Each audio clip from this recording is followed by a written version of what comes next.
Premiazione 100 Rana Ragazzi, consegna le medaglie Alessandro Elice, delegato provinciale di Treviso del Comitato Regionale Veneto.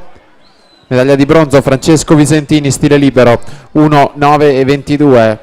Medaglia d'argento Marco Menta, rappresentativa Rosa 1, 8 e 45.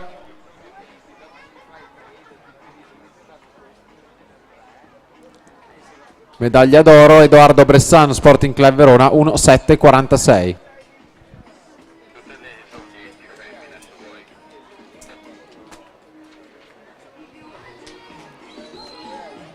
Appena liberano il podio vado.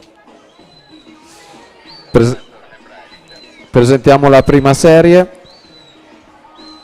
Alla partenza Davide Crusato alla 1, Matteo Tobel alla 2, Marco Bassani alla 3, Elian Etandrej alla 4, Tommaso Zuina alla 5, Simone Silvieri alla 6, Lorenzo Zampa alla 7, Gianluca Dalmas alla 8.